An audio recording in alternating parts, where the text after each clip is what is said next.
আমন্ত্রণ দীপ্ত সংবাদে, সাথে আছি আমি তারান্নুম জুথি। শুরুতেই জানাবো সংবাদ শিরোনাম।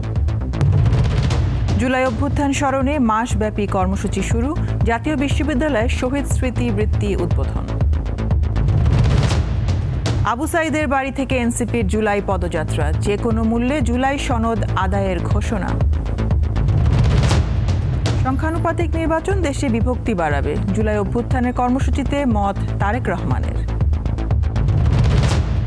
প্রধান উপদেষ্টার সঙ্গে নির্বাচনের দিন নিয়ে আলাপ হয়নি, জাতীয় নির্বাচনের প্রস্তুতি প্রসঙ্গে সিইসি।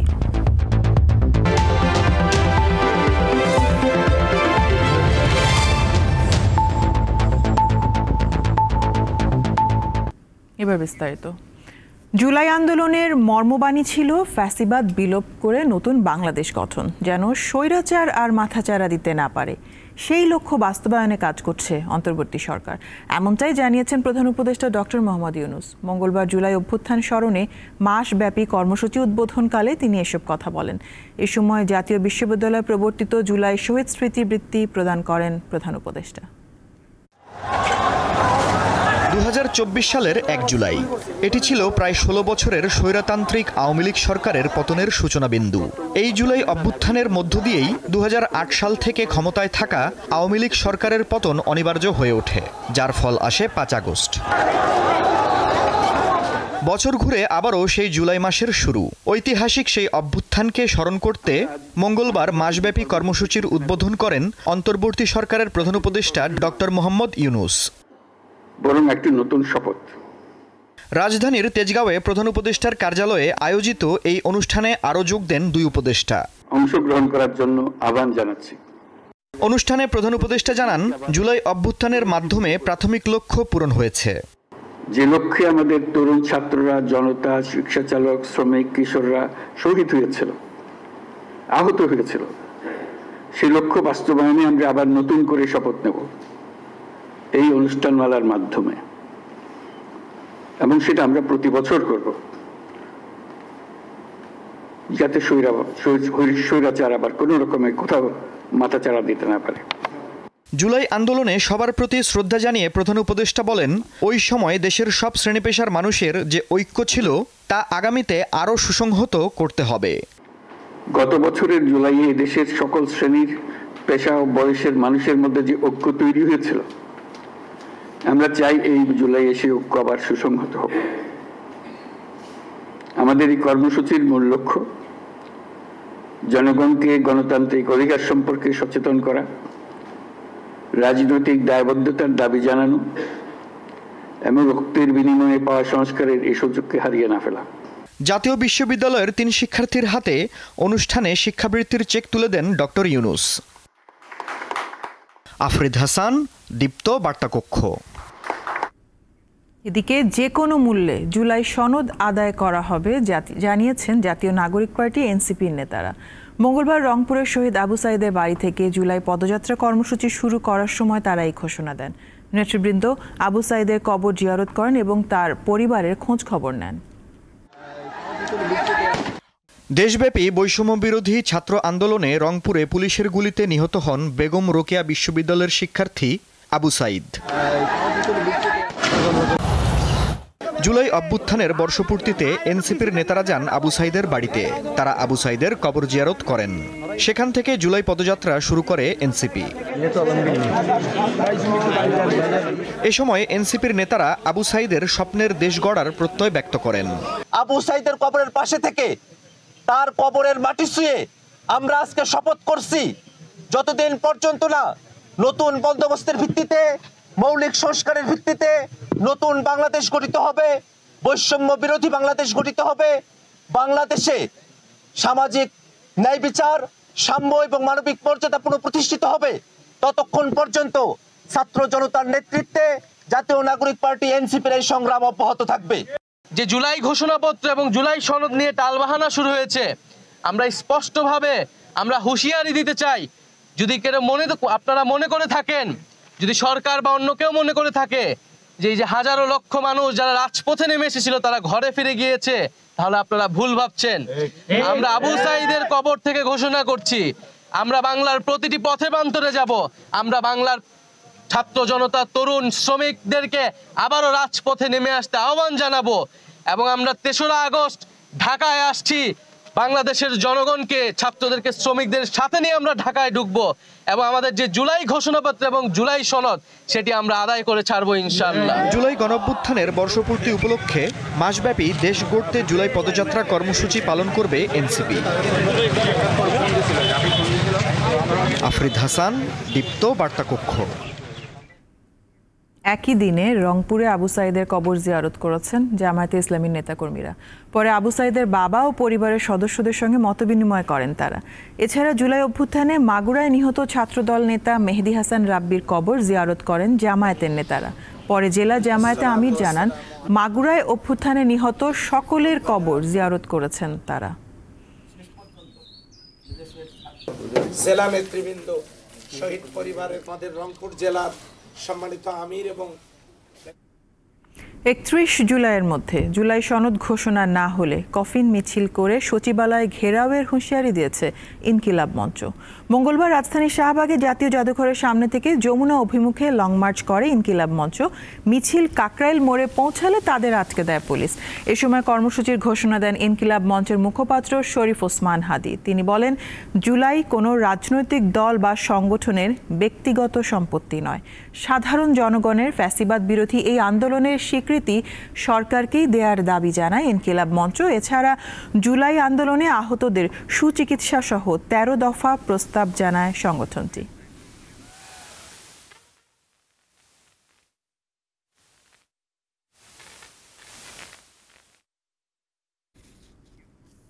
গণতান্ত্রিক ব্যবস্থাকে প্রাতিষ্ঠানিক রূপ দেওয়ার যে সুযোগ তৈরি হয়েছে তা দ্রুত সম্পন্ন করার আহ্বান জানিয়েছেন বিএনপি চেয়ারপারসন খালেদা জিয়া। মঙ্গলবার জুলাই আগস্ট গণঅভ্যুত্থানে বর্ষপূর্তির আলোচনা সভায় তিনি এই আহ্বান জানান। এতে তারেক রহমান বলেন, সংখ্যানুপাতিক নির্বাচন ব্যবস্থা বিভক্তিমূলক সমাজ ও অস্থিতিশীল সরকার সৃষ্টির কারণ হয়ে উঠতে পারে। জুলাই আগস্ট গণঅভ্যুত্থানের বর্ষপূর্তিতে রাজধানীর বাংলাদেশ চীন মৈত্রী সম্মেলন কেন্দ্রে আলোচনা সভার আয়োজন করে বাংলাদেশ জাতীয়তাবাদী দল বিএনপি। এতে জুলাই আগস্ট গণঅভ্যুত্থানের শহীদ পরিবারের সদস্যরাও বক্তব্য রাখেন। 1 বছর হয়ে গেছে, আমরা এখনো কোনো খুনির বিচার আমরা দেখতে পাই নাই। জুলাই ও আগস্ট আন্দোলন শহীদ ভাইয়ের বোনের পরিবাররা, তাদের পরিবাররা বুঝবে আপন হারানোর দুঃখ। যাদের রক্ত দিয়ে আজকে দেশ গড়ছে, সেই সাজ্জিদ হাসনাতকে আমরা 100টা ফোন দিলেও তারা আমার ফোন রিসিভ করে না। বিএনপির ৩৬ দিনের কর্মসূচির প্রথম দিনের অনুষ্ঠানে বিভিন্ন রাজনৈতিক দলের নেতৃবৃন্দ ও পেশাজীবীরা যোগ দেন। তারা রাজনৈতিক ঐক্য ধরে রাখার উপর গুরুত্ব দেন। আগামী দিনে আমাদের যে গণতান্ত্রিক অগ্রযাত্রা, সেই অগ্রযাত্রাতে আমরা দ্বিমত পোষণ করব, ভিন্নমত পোষণ করব, বহুমত পোষণ করব, কিন্তু আমরা স্বাধীনতার সার্বভৌমত্বের জন্য একই রাস্তায় এগিয়ে যাব। Awami League is not a political party. বাংলাদেশের প্রত্যেকটা মানুষ যারা ফেসবুকে লাল করেছিল, তাদের জীবন লাল করে ফেলবে। যেই দিক থেকেই তাকাই, অনিশ্চয়তার দিকে আমাদের দেশ তাকিয়ে আছে। এইখান থেকে যদি আমাদের দেশকে আবার বাঁচাতে হয়, তাহলে আবার ওই ঐক্যমতের জায়গায় আসতে হবে। জাতীয় স্বার্থে, দেশের স্বার্থে এবং ফ্যাসিস্ট শক্তি আওয়ামী লীগের বিরুদ্ধে যে কোনো ঐক্যবদ্ধ সংগ্রামে আমরা থাকব। লন্ডন থেকে ভার্চুয়ালি যুক্ত হয়ে বিএনপির ভারপ্রাপ্ত চেয়ারম্যান তারেক রহমান বলেন, সংখ্যানুপাতিক নির্বাচন ব্যবস্থা দেশের জন্য কতটুকু উপযোগী তা ভেবে দেখা প্রয়োজন। সংখ্যানুপাতিক নির্বাচনী ব্যবস্থার আড়ালে পুনরায় দেশের রাজনীতিতে নিজেদের অজান্তেই পতিত, পরাজিত, পলাতক ফ্যাসিস্ট অপশক্তির পুনর্বাসনের পথ সুগমকার করে দেওয়া হচ্ছে কিনা, এই বিষয়টি আমাদের প্রত্যেকের অত্যন্ত সিরিয়াসলি ভাবা দরকার। গুলশানের বাসা থেকে ভার্চুয়ালি যুক্ত হয়ে বিএনপি চেয়ারপারসন খালেদা জিয়া বলেন, গণতান্ত্রিক ব্যবস্থাকে দ্রুত এগিয়ে নিতে হবে। আমাদের সামনে যে সুযোগ সৃষ্টি হয়েছে, নতুন করে গণতান্ত্রিক ব্যবস্থাকে প্রাতিষ্ঠানিক রূপ দেওয়ার তা আমাদের দ্রুত সম্পন্ন করতে হবে। শহীদ নাফিসের পরে জুলাই আগস্টের গণঅভ্যুত্থানের শহীদদের পরিবারের হাতে সম্মাননা তুলে দেন বিএনপি নেতারা। নূর আলম, দীপ্ত সংবাদ, ঢাকা। জুলাই আগস্টে গণহত্যার ঘটনায় মানবতাবিরোধী অপরাধের মামলায় শেখ হাসিনা, আসাদুজ্জামান খান ও চৌধুরী আবদুল্লাহ আল মামুনের বিরুদ্ধে অভিযোগ গঠনের পরবর্তী শুনানি হবে ৭ জুলাই। মঙ্গলবার অভিযোগ গঠনের শুনানিতে আসামি পক্ষের আইনজীবী সময় চাইলে নতুন তারিখ নির্ধারণ করেন বিচারপতি। জুলাই আগস্টে ছাত্র জনতার গণ অভ্যুত্থানে সংঘটিত মানবতা বিরোধী অপরাধের মামলায় শেখ হাসিনা, আসাদুজ্জামান খান কামাল ও আবদুল্লাহ আল মামুনের বিরুদ্ধে জমা দেয়া অভিযোগপত্র গত ১ জুন গ্রহণ করে আন্তর্জাতিক অপরাধ ট্রাইব্যুনাল। বিচারপতি গোলাম মর্তুজা মজুমদারের নেতৃত্বাধীন ট্রাইব্যুনাল ১-এ মঙ্গলবার অভিযোগ গঠনের শুনানি হয়। এ সময় সুনির্দিষ্ট ৫টি অভিযোগ উপস্থাপন করে প্রসিকিউশন। শুনানি টেলিভিশনে সরাসরি সম্প্রচার করা হয়। শেখ হাসিনার উপরোক্ত উস্কানিমূলক বক্তব্যের প্রেক্ষিতে তৎকালীন সরকারের স্বরাষ্ট্রমন্ত্রী আসাদুজ্জামান খান কামাল, তৎকালীন আইজিপি চৌধুরী আবদুল্লাহ আল মামুন তাদের অধীনস্থ আইন শৃঙ্খলা বাহিনীর সদস্যদের নিরীহ নিরস্ত্র আন্দোলনকারীদের উপর সশস্ত্র আক্রমণ চালানোর নির্দেশনা প্রদান করেন। এই সশস্ত্র আক্রমণের ধারাবাহিকতায় ৫ই আগস্ট ২০২৪ পর্যন্ত সারা দেশে ১.৫ সহস্রাধিক মানুষকে হত্যা করা হয়, ২৫ সহস্রাধিক মানুষকে গুরুতর জখম করা হয়। সাবেক আইজিপি চৌধুরী আবদুল্লাহ আল মামুন ট্রাইব্যুনালে উপস্থিত থাকলেও অভিযোগ গঠনের শুনানিতে বক্তব্য দিতে অপারগতা প্রকাশ করেন তার আইনজীবী। আর শেখ হাসিনার জন্য রাষ্ট্রীয় খরচে নিয়োজিত আইনজীবী শুনানির প্রস্তুতির জন্য ২ সপ্তাহ সময় চাইলে ট্রাইব্যুনাল ১ সপ্তাহ সময় মঞ্জুর করে। সময় চেয়েছি কারণ হলো মামলার যে আমি কাগজপত্র নিয়েছি সেই কাগজপত্র নেওয়ার পরে এই মামলার প্রিপারেশন নেওয়ার জন্য যথেষ্ট পরিমাণ সময় আমি পাইনি। আমি মনে করি যে তার বিরুদ্ধে যে 5টি চার্জ আনা হয়েছে এই চার্জগুলি সঠিক হয় নাই। এই চার্জগুলি সঠিক না বিধায় আমি ডিসচার্জের আবেদন দেব। গত ১২ মে জুলাই আগস্টের গণহত্যার ঘটনায় শেখ হাসিনার বিরুদ্ধে তদন্ত প্রতিবেদন দাখিল করেন তদন্ত সংস্থার কর্মকর্তারা। এতে জুলাই গণহত্যার নির্দেশদাতা হিসেবে শেখ হাসিনার নাম রয়েছে। মাহিদুর রহমান, দীপ্ত সংবাদ, ঢাকা। প্রহসনের নির্বাচনের মাধ্যমে জনগণকে ভোটাধিকার থেকে বঞ্চিত করার অভিযোগে করা মামলায় ১৬৪ ধারায় স্বীকারোক্তিমূলক জবানবন্দি দিয়েছেন সাবেক প্রধান নির্বাচন কমিশনার KM নুরুল হুদা। মঙ্গলবার ঢাকার চিফ মেট্রোপলিটন ম্যাজিস্ট্রেট আদালতের additional chief metropolitan magistrate Ziaudur Rahman এই জবানবন্দি রেকর্ড করেন। পরে নুরুল হুদাকে কারাগারে পাঠানো হয়। 4 দিন রিমান্ড শেষে KM নুরুল হুদাকে মঙ্গলবার ঢাকার CMM আদালতে হাজির করা হয়। পরে তার ১৬৪ ধারার স্বীকারোক্তিমূলক জবানবন্দি রেকর্ড করতে আবেদন করেন মামলার তদন্ত কর্মকর্তা PBI পরিদর্শক সৈয়দ সাজেদুর রহমান। গত ২২ জুন সন্ধ্যার দিকে মব তৈরি করে নুরুল হুদাকে হেনস্থার পর পুলিশে সোপর্দ করা হয়।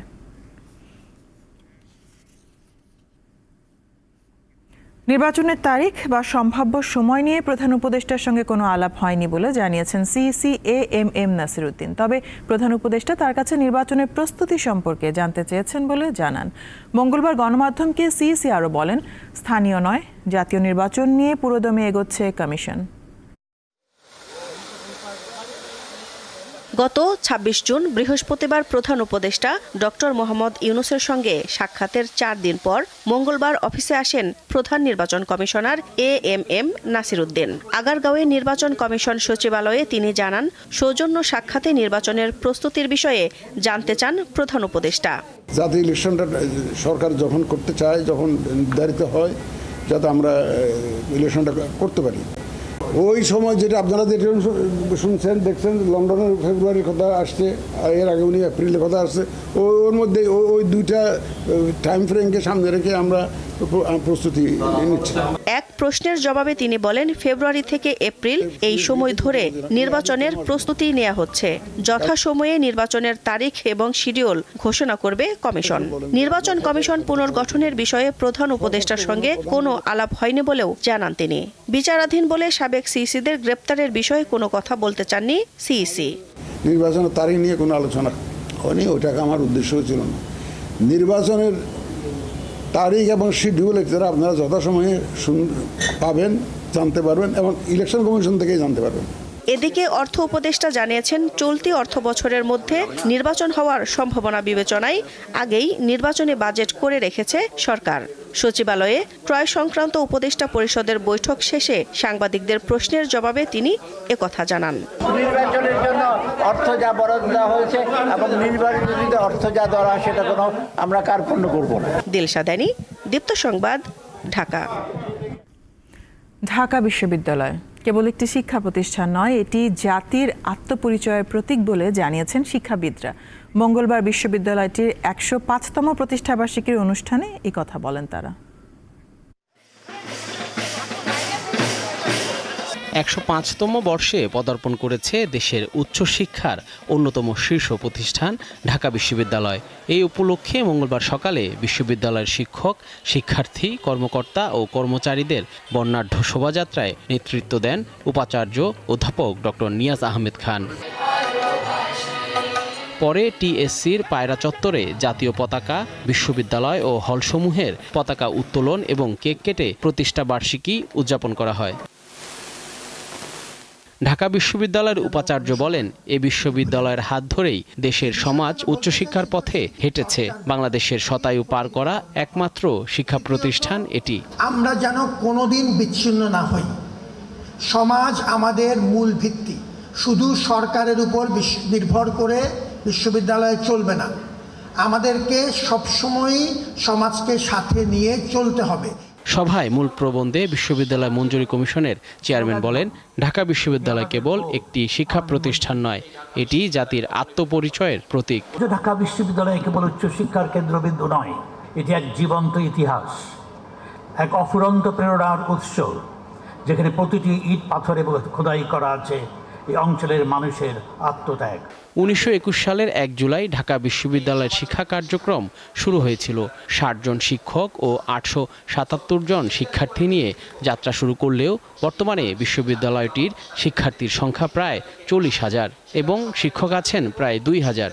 এর বাইরে বিশ্ববিদ্যালয়ের সঙ্গে সম্পৃক্ত রয়েছে ২০০টি প্রতিষ্ঠান, যেখানে অধ্যয়নরত শিক্ষার্থীর সংখ্যা প্রায় ১.৫ লাখ। জহিরুল মোহসান, দীপ্ত সংবাদ, ঢাকা। চট্টগ্রামের আইনজীবী সাইফুল ইসলাম আলিফ হত্যা মামলায় ৩৮ জনের বিরুদ্ধে চার্জশিট দিয়েছে পুলিশ। এতে প্রধান আসামি করা হয়েছে সনাতনী জাগরণ জোটের মুখপাত্র চিন্ময় কৃষ্ণ দাস ব্রহ্মচারীকে। মঙ্গলবার চট্টগ্রাম মহানগর দায়রা জজ আদালতে এই অভিযোগপত্র জমা দেন মামলার তদন্ত কর্মকর্তা কোতোয়ালি জোনের সহকারী কমিশনার মাহফুজুর রহমান। তিনি জানান, মামলার এজাহারে মোট ৩১ জনের নাম ছিল।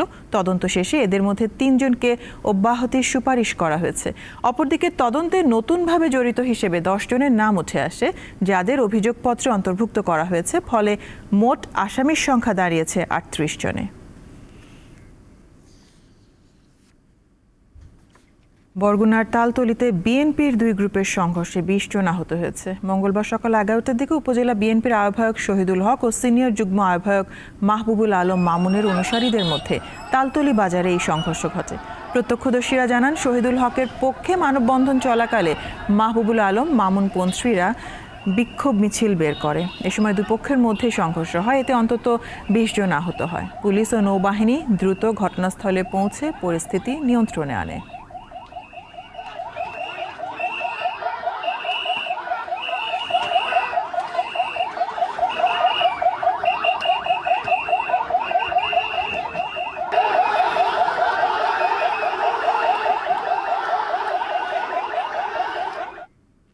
রাজধানীর গুলশানে হোলি আর্টিজান রেস্তোরাঁয় সন্ত্রাসী হামলার আজ ৯ বছর। দেশের ইতিহাসে এটি অন্যতম ভয়াবহ সন্ত্রাসী হামলা। এতে বিদেশি নাগরিক সহ মোট ২২ জন নিহত হন। নিহতদের মধ্যে ইতালি, জাপান, ভারত এবং যুক্তরাষ্ট্রের নাগরিক ছিলেন। এছাড়া ২ পুলিশ কর্মকর্তা প্রাণ হারান, আহত হন অনেকে। ২০১৬ সালের ১ জুলাই রাতে এই ঘটনা ঘটে। পরে রাতভর হোলি আর্টিজান এলাকা আইনশৃঙ্খলা বাহিনীর সদস্যরা ঘিরে রাখে। এক পর্যায়ে সেনা, নৌ, পুলিশ, র্যাব এবং বিজিবির সমন্বয়ে যৌথ কমান্ডো দল অভিযান চালিয়ে ১৩ জনকে জীবিত উদ্ধার করে। এছাড়া হামলা চালানো সন্ত্রাসীদের ৬ জন নিহত হয়।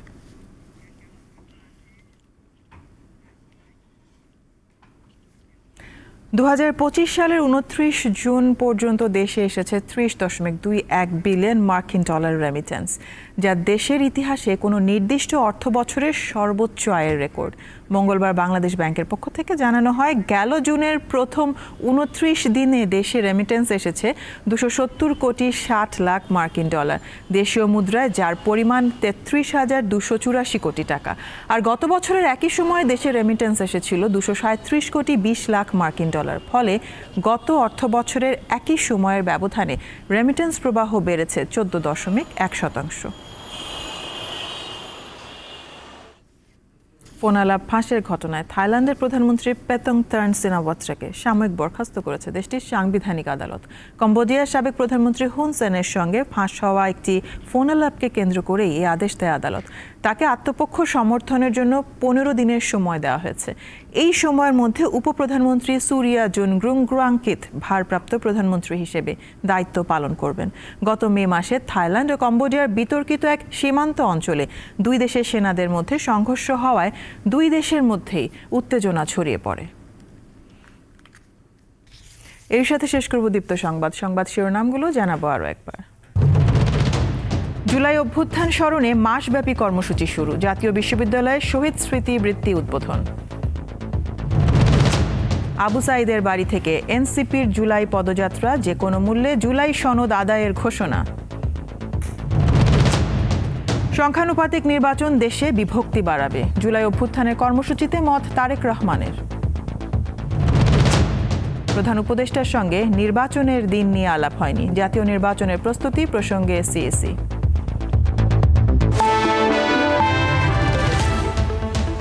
এই ছিল এখনকার মতন। আমি তারান্নুম জ্যোতি বিদায় নিচ্ছি। দর্শক আরও তথ্য বিনোদনের সংবাদ জানতে যুক্ত থাকুন দীপ্ত টিভির ডিজিটাল প্ল্যাটফর্মগুলোতে। ধন্যবাদ সবাইকে।